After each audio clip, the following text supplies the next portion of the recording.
Welcome to the Who, What, Why podcast. I'm Jeff Shackman.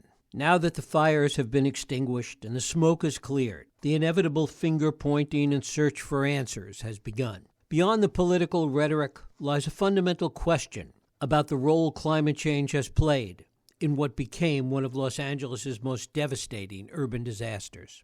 A new study from World Weather Attribution finds that human-caused climate change increased the likelihood of the extreme fire conditions by 35% and intensified their severity. While these numbers may seem modest, they represent just one facet of a complex transformation in California's climate, one that has extended the fire season and doubled the probability of autumn droughts. The numbers tell their own stark story. Nearly 40,000 acres burned, 80,000 people evacuated, tens of thousands of homes destroyed.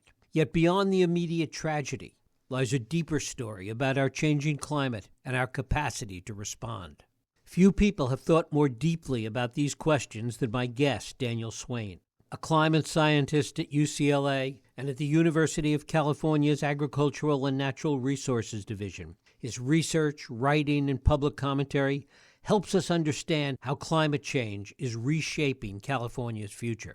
But he's also challenged some of our basic assumptions about disaster response, arguing that we may be reaching the limits of our ability to fight nature with technology alone.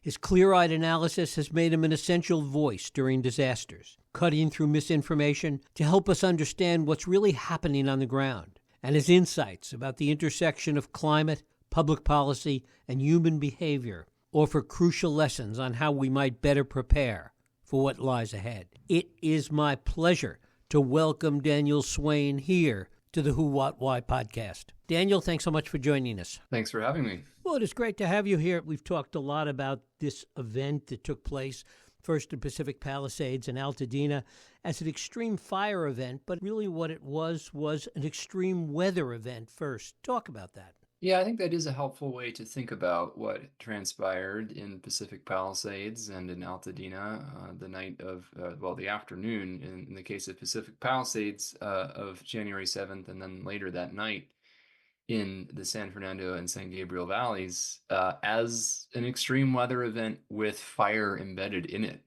That's a term that I'm borrowing actually from some colleagues who are meteorologists who predict fire weather. And I think that is an appropriate frame for thinking about this. To it, I would also add, it's also an extreme climate event. And so this sort of gets into this dimension of what do we mean when we talk about weather versus climate, and how do those things intersect with the natural world and with our modern society. So I look forward to getting into all of that. Yeah, talk about the way we should think about that, because so often we mix up the weather and the climate and all of these things.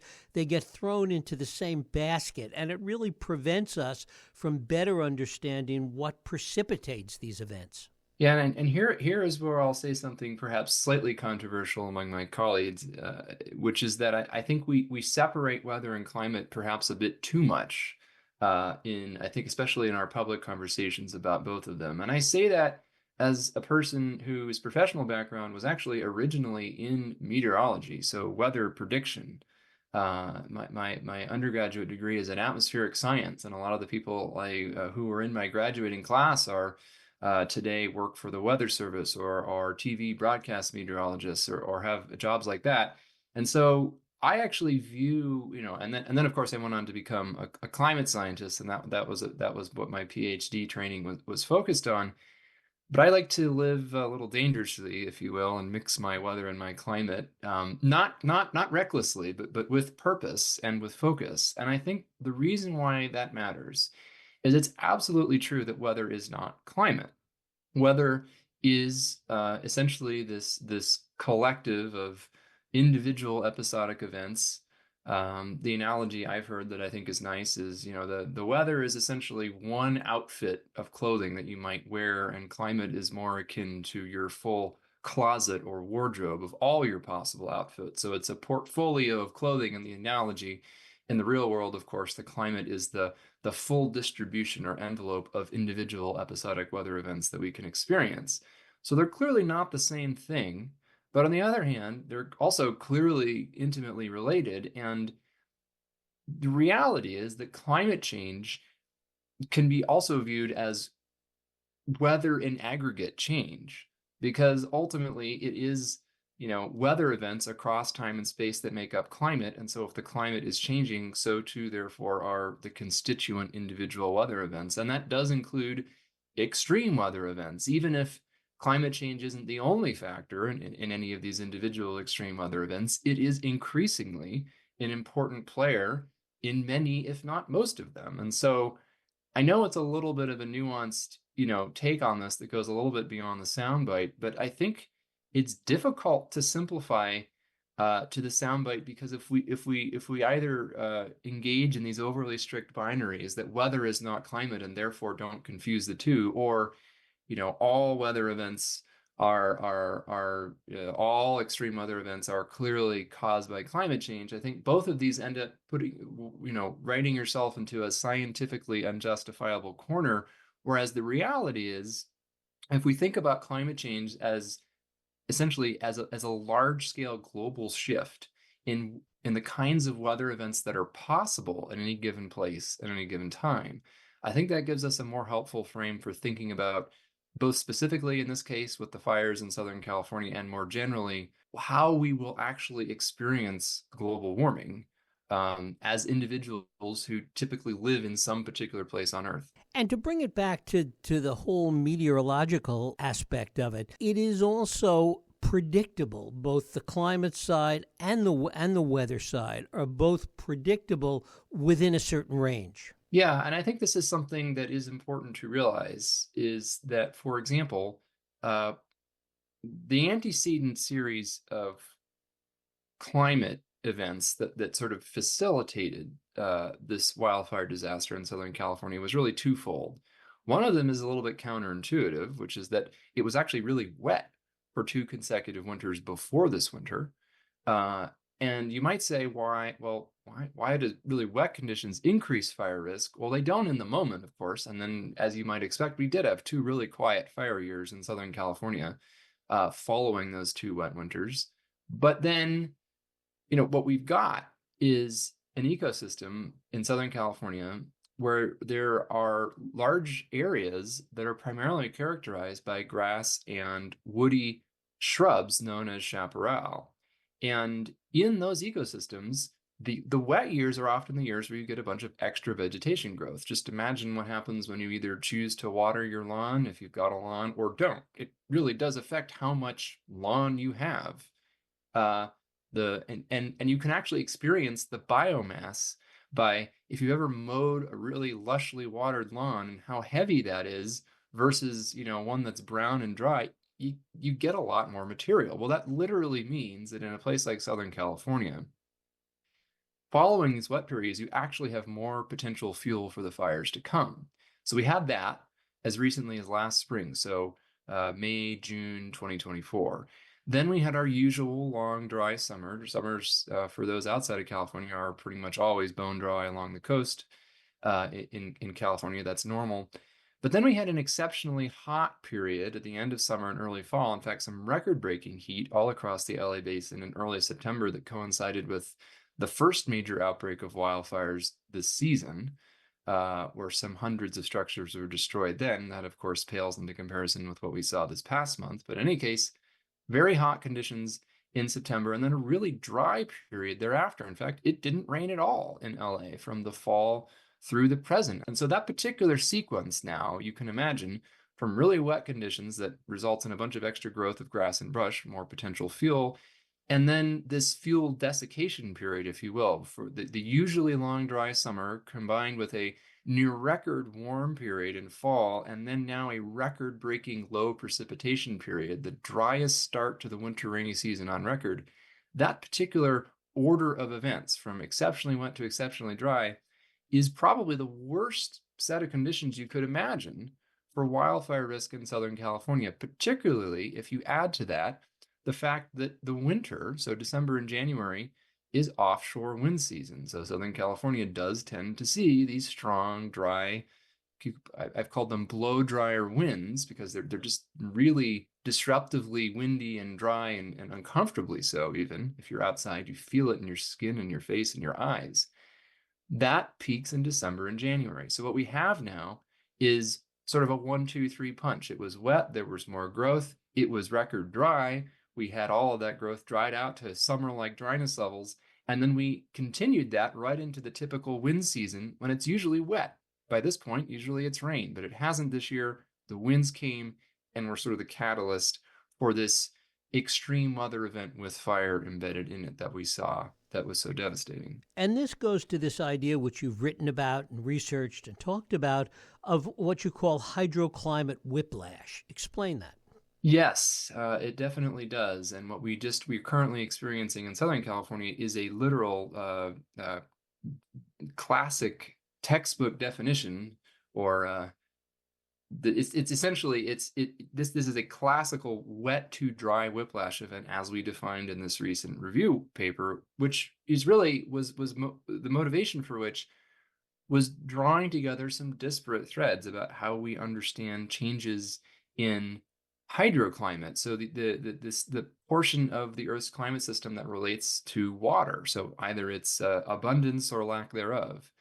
And in this review, what we found was, after looking at 200 odd papers that have explored different angles of this over the past couple of decades and sort of synthesizing them, and then also conducting our own summary analysis on top of that to look at some of the most recent data and tie it up into a bow, is that there has already been an increase in the globally aggregated level of what we call hydroclimate whiplash, these rapid transitions between either wet and dry states or dry and wet states.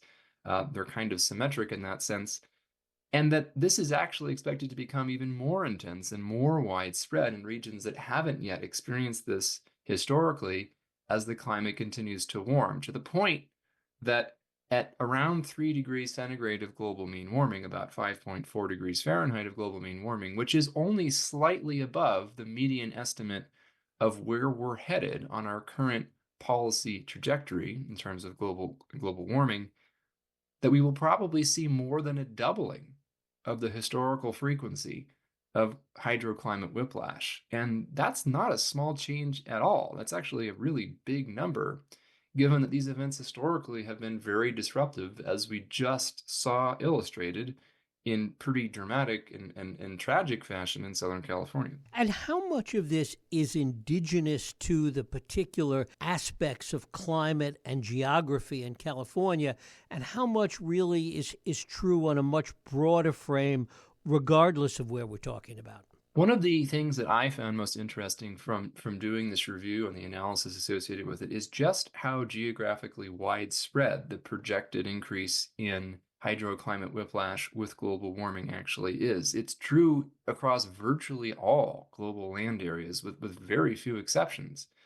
That's not true of all that many metrics related to global warming. I mean, of course, temperature is one of them. It's getting warmer everywhere, although there are different rates of warming depending on where you are.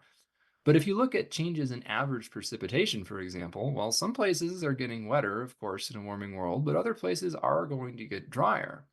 But when we looked at this whiplash metric, it kind of transcends that, where both places that get wetter and drier on average both tend to experience increases in these sudden transition between wet and dry states. And that I thought was actually a little bit of an epiphany, in the sense that it really, I think, illustrates that one of the signature flavors of global warming, at least when it comes to water, is more volatility, regardless of what you're used to in your local background state, regardless of whether you live in a dry place to begin with or a wet place to begin with. Expect more of the unexpected, expect more of these wild swings. And this is, this appears to be true in California as well as other regions. I'm not sure the metric we use specifically for this review is the best one to illustrate it for California, but we've done it using other metrics that are a little more California specific, and they show very large increases in precipitation whiplash, particularly, again, in Southern California, which is directly relevant to the conversation we're having right now. But I think that, this is something that's likely to emerge not only in California, but broadly. And so I think that's one of the reasons why we wanted to write this review and sort of offer this framing, which was that I think it's a useful way to bring together some disparate threads and some maybe counterintuitive ideas about how global warming is affecting the water cycle. We already knew that it was intensifying the water cycle, but what that means in tangible terms, I think, is encompassed in this increase in hydroclimate whiplash.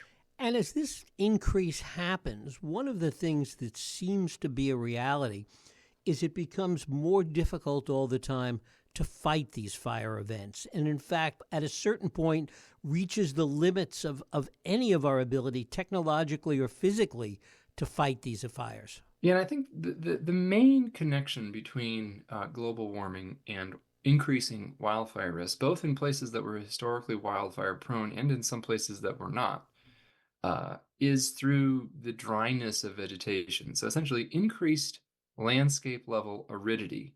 Uh, and the whiplash angle on this is that that happens not only in places that are getting drier on average, but it happens at least episodically in places that are getting wetter on average. Because, of course, if you're in the middle of a historically severe drought, even in a wet place, you're still going to have some major problems. So as the climate warms, the degree to which the vegetation is likely to be flammable in any given place is increasing. And the dryness or flammability of that vegetation is a big part of what drives wildfire intensity, both literally in how hot the fires burn, but also how extremely the fires behave in terms of how rapidly they advance across the landscape, which is a major risk factor in structure loss and lives lost. We know in fires, and we know that fires are moving more quickly across the landscape. In the intensity at which they burn, so literally the accumulated thermal energy that these huge combustion reactions release, which we have also seen now, is observationally increasing. It also is associated with larger fires, which I think is a less perfect metric simply because it doesn't tell us as much about the impacts in terms of structures lost or lives lost or even ecosystems disrupted potentially. So the acreage burned is used as a metric a lot of the time because we don't have long historical records that we would like for these other quantities. But we've seen links between climate change, mainly through vegetation dryness or landscape aridity, and increases in all of these quantities. And why that matters on the ground is that contemporary wildland firefighting, so all of the kinds of tactics and equipment and personnel that we see fighting these fires in LA County, for example, this month, it takes an army. Like the literally there are 10 to 15,000 people whose job it is right now to fight or manage these fires and their aftermath in Los Angeles County specifically. We're not even counting all the people who are sort of assisting in a secondary capacity. We're talking about primary wildland fire personnel. It's in the five figures. That's a huge number of people. That's an almost inconceivable firefighting force when you combine it with the hundreds or even low thousands of fire vehicles and the dozens of firefighting aircraft. I mean, that starts to sound like the standing army of a small nation. In fact, I bet you that it is larger than the standing army of some small nations, devoted specifically to firefighting in California, and right now almost solely focused on one county in California. And yet we've seen that they have had a lot of successes. There have been a lot of fires that started under these extremely dire risk conditions and did not become destructive conflagrations. In fact, most of them, the vast majority of them, did not. There have been dozens of fires that started under these conditions, and only two of them became hugely destructive. Of course, it only takes one, and we got two, unfortunately, and they were truly catastrophic events. But I think there's sort of two things going on here. One is a bit of a mismatch between people's expectations that we're always going to be able to, I guess for lack of a better term, conquer nature in its extremes. And I think part of that comes from this idea that when the conditions are not so extreme, we actually do we've demonstrated a pretty robust ability to engineer or build or adapt our way out of a lot of problems, including fires. We've gotten way better at fighting wildland fires than we were even 20 years ago. Certainly much better than we were 50 or 100 years ago, where we essentially had no ability to fight them at all. And we have all this technology. We have all this personnel, these vehicles, these aircraft, although as many ground crews, people who are actually boots on the ground firefighters will tell you, some of the most effective tools we have a lot of the times are actually very low tech. It's the hand tools, it's the axes, it's the chainsaws, it's the shovels, the Pulaskis, all of these literal tools that you lug around on your back, climbing up and down these steep hills.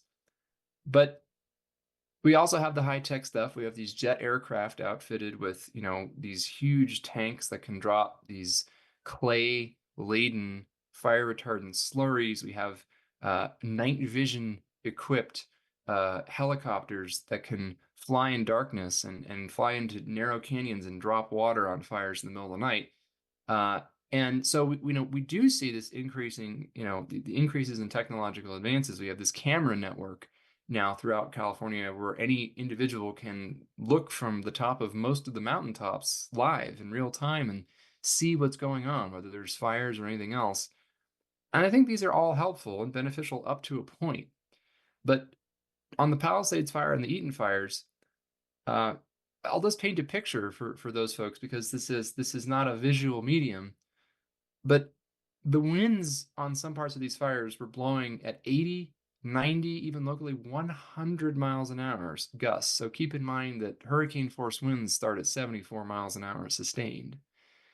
And these fires were burning in vegetation that was literally as dry as it has ever been at this time of year. So there has not been a point in recorded history where the brush in the hills above Pacific Palisades or above Altadena was as dry as it was this month. And so we combine that with these almost ludicrously strong winds. And these winds were causing damage in their own right, by the way. They knocked trees down. There were some gas station canopies that were blown over. I mean, these were damaging winds in their own right. And then there were a couple of fire ignitions at the worst possible place at the worst possible time. And there's footage of the Eaton fire in particular. And it's actually been pulled from the internet. I think this may have to do with people liability over who's concerned with who might have been responsible for this ignition. But in any case, it may reemerge.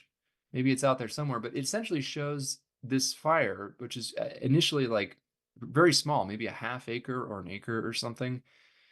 And the winds are just ferocious. And within 10 or 15 seconds of the footage beginning, it just looks like the flames are flowing like lava down this hill slope directly towards the neighborhood that this person is filming from. And this person is just despondent over what they're seeing and kind of in disbelief, which I probably would have been too, because they knew it was coming, right? Because there's a fire, the wind is blowing directly from where this lava-like fire is rolling off the hill with incredible speed directly towards where they are. And when the video ends, you start to see these glowing dots flying past, and that's what's known as an ember storm. And there's other footage that's easily available right now. You can go look it up yourself. There's Ring doorbell footage, and there's ABC and NBC News correspondent footage from on the ground showing what is literally called in wildland firefighting circles the ember storm. It is this literal blizzard of embers. It really looks as if it's a blizzard with snowflakes, except that all the snowflakes are glowing embers, and each of them could potentially go on to create its own new spot fire. Hurricane force blizzard of embers, as far as the eye can see.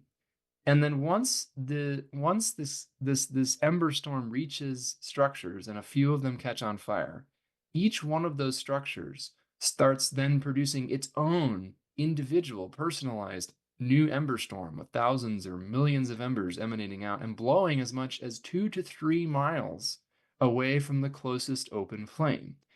Again, each of these embers is essentially an opportunity for the fire to hopscotch along, sometimes skipping over miles at a time. This is why obstacles like 6-lane freeways and rivers and roads and irrigated golf courses are not really a barrier to this kind of wind-driven fire under record dry conditions. And the reason I'm emphasizing the visuals so much is that I think it's hard to conceive of conditions like this if you've never personally experienced them. They are so extreme that there is a genuine limit on the physics of extinguishing combustion in that setting. And there were hundreds of fire engines almost within an hour or two on scene in these fires. But the reality is that even if there had been an almost unlimited water supply coming out of the hydrants, you wouldn't have been able to greatly affect the outcome once the fire reached that point, burning structure to structure to structure. I think all of this just sort of collectively speaks to the collective disbelief over the scale of and the extremity of these kinds of extreme weather events with fire embedded in them. I've experienced one of these personally in Colorado during the Marshall Fire back. It was coincidentally also a winter fire in December with wind gusts that were around 100 miles an hour. And this ended up becoming the most destructive wildfire in Colorado history, similarly burning from structure to structure and neighborhood to neighborhood.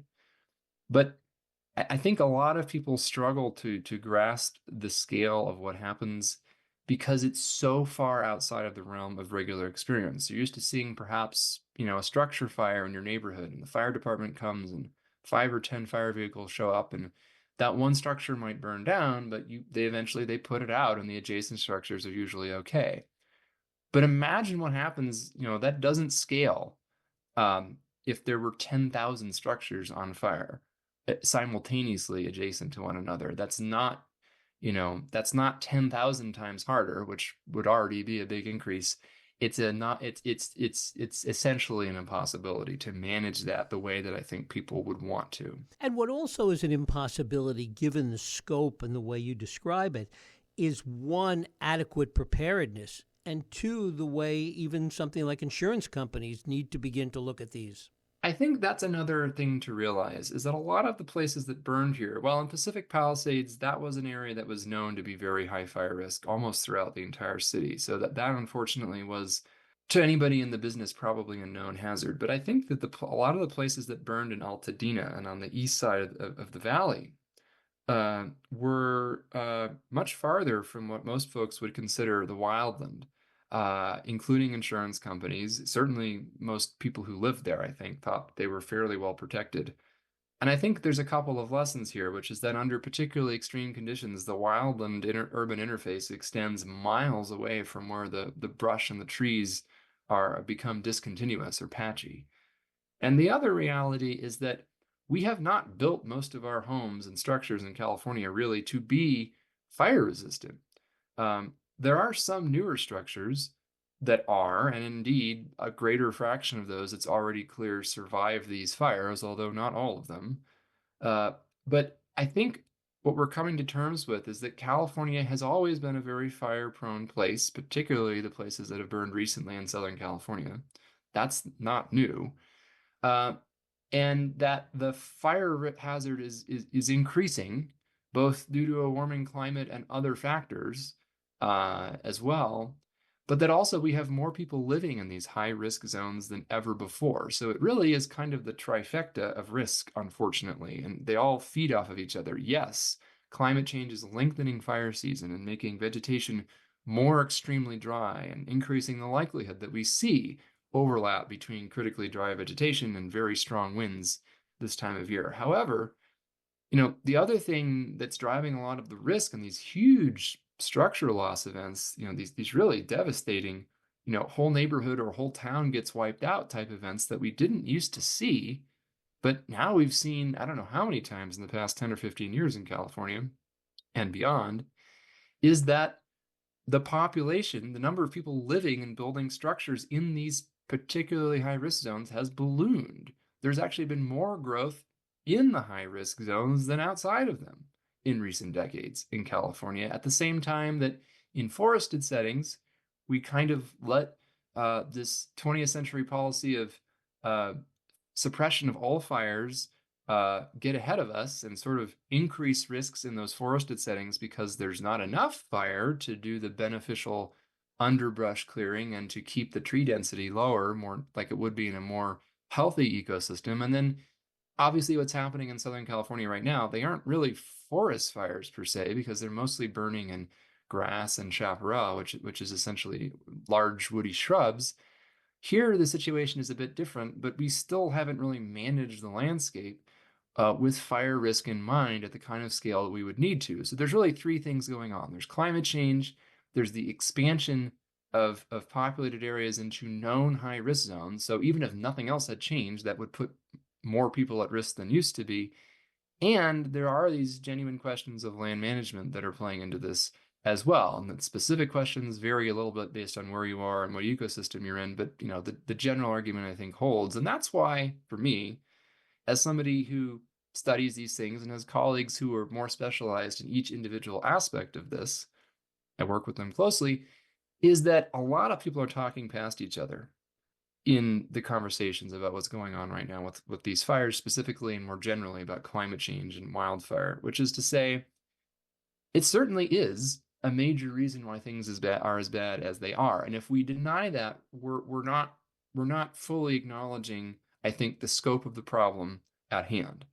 But also, it isn't the only thing that matters. In fact, in some cases, it may not even be the primary risk factor that has increased. It's always there lurking in the background. Sometimes, in some cases, it's actually more in the foreground, but sometimes it is more of a secondary piece relative to the other two realities that I just mentioned. Given that complexity and given this multiplicity of causes, how do we begin to think about solutions to any of this? To get to solutions, as much as a climate scientist, I know that we need to solve the climate crisis, and we need to do so ultimately by essentially bringing our global emissions close to zero as quickly as possible in terms of carbon. That really is the only way to do it. Much easier said than done, and we're not really on a path to achieve that in a timely fashion still. And I am concerned that we have not made faster progress, although we have made some. A lot of the things that we can do in the short run, and by short run, I mean as soon as this year to the next 5 or 10 years, and really achieve tangible benefits in terms of fewer people's homes burning down, fewer people dying, a more stable insurance market. Unfortunately, we're not going to stop climate change in the next 5 or 10 years. So that part of the risk is going to continue to increase for a while, no matter what. And we need to solve that problem. But from a wildfire perspective, in California, what can be done within the state, at a county level, at a local level, even at the level of individual homeowners or property owners, is actually something that you can accomplish whether or not climate change is mitigated quickly or not, because a lot of these things have to do with local fire resilience and local adaptations, things like structure hardening. So when we rebuild a lot of the structures that burned in this fire, for example, I sincerely hope that the red tape that we keep hearing is going to be cut is not fire resilience or fire safety standards. We need to be building these structures with the foreknowledge that they're in high-risk zones. We've now proven that because they've burned in a wildfire. I think that's pretty strong evidence. We need to be building them so that perhaps the next time there's a major wind-driven fire under unprecedented drought conditions, you can't build a fireproof structure unless you make it completely out of concrete or metal with no openings. And I don't think most people want to do that, and I don't think it's realistic to ask.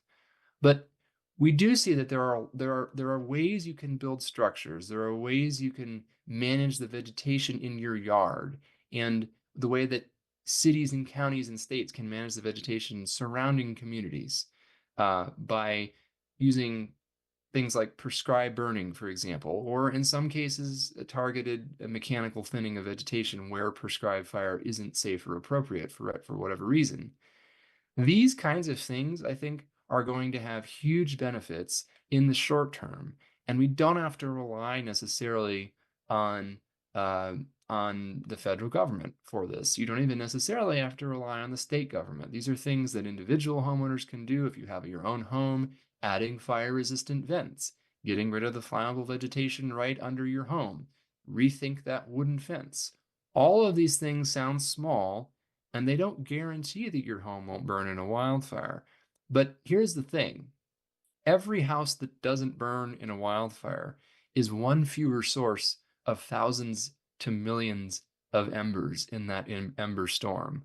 So each structure that doesn't catch on fire likely means that several other structures downwind also won't in any given fire event. And so you can kind of see how each of these incremental things that doesn't sound like it's going to produce dramatic benefits at scale, it's one of those uh, win-win kind of self-reinforcing feedbacks. In science, we talk about positive feedbacks. They're not necessarily good, happy feedbacks, but they're vicious cycle, self-reinforcing processes. Well, this is what I might call a positive feedback, which is a self-reinforcing cycle that actually would be societally a good thing if we do it, because those benefits we'd get from approaching fire resilience from a community scale, from a state scale, or even at an individual property scale would, yes, it benefits you, the individual, but then it also benefits your neighbors. And by virtue of benefiting your neighbors, it benefits the whole community downwind. And so I think that's the way I think about how we might manage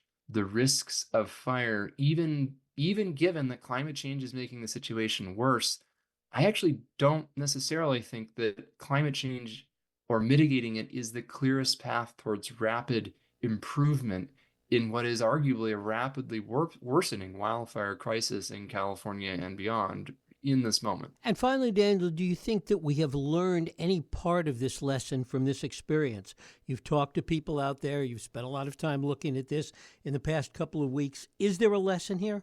I think there's a few, and I think it's a little premature to know if we've actually learned the right lessons, but here's the lessons that I sort of see emerging that I hope we will collectively learn are sort of the following. One is that all disasters, whether they're wildfires or a catastrophic flood or hurricane or tornado outbreak on the Great Plains, whatever it is, they're always multifactorial.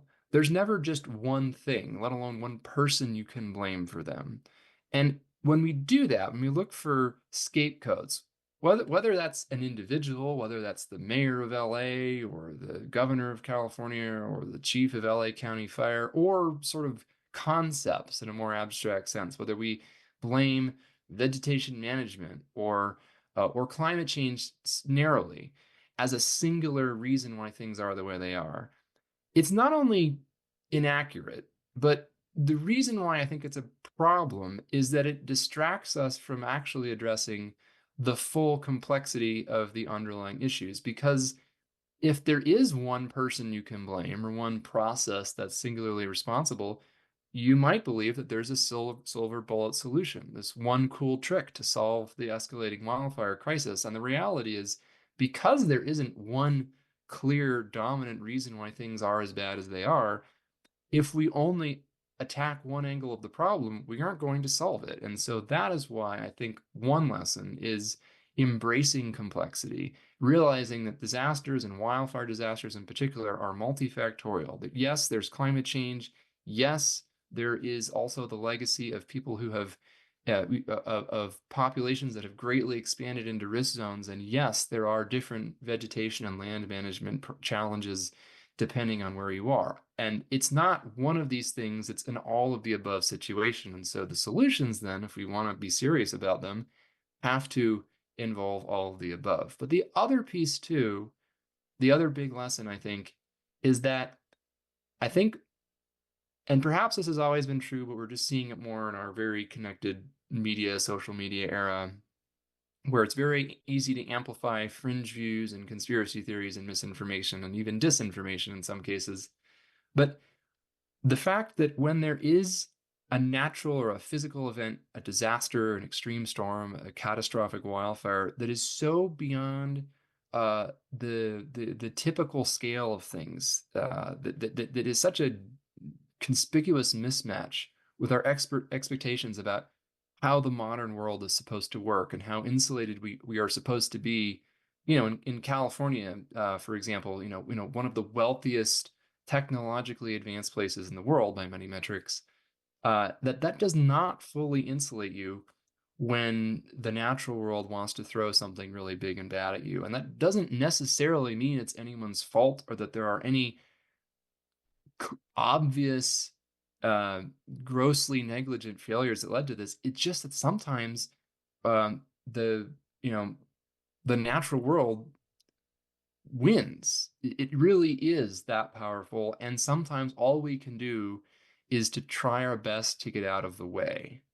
And there are other things we can do to mitigate our vulnerabilities and manage those risks. But ultimately, there are going to be some events, and climate change does up the ante on precisely these kinds of, at the upper end of the distribution, kind of events that are the scariest, that we can't fully mitigate the risks of. And what that means is that what we want is a society that can both A, acknowledge that reality without devolving into conspiracy theories and finger pointing, and B, thinking about how we can manage our warming world and our complexifying world, if you will, in a manner that accommodates that, not by preventing every bad thing that might happen, but by responding appropriately to it, helping people get back on their feet. Making bad things less bad, I think, is a very simple way of describing, I think, certainly my philosophy. Preventing as many bad things as possible, and then the things you can't prevent,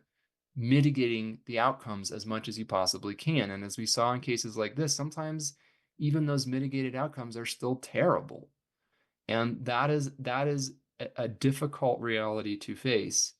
But if we don't just want this to be the way things are moving forward, we will have to do things differently. And part of that is acknowledging that there will be extreme events beyond which we can fully prepare for or fully mitigate. And so the question is, what kind of world do we want in that reality?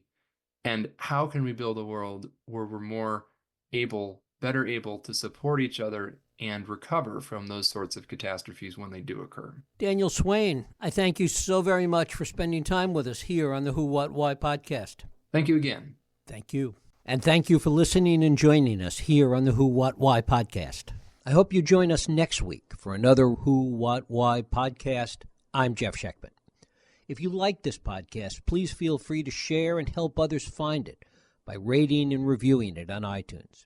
You can also support this podcast and all the work we do by going to whowhatwhy.org/donate.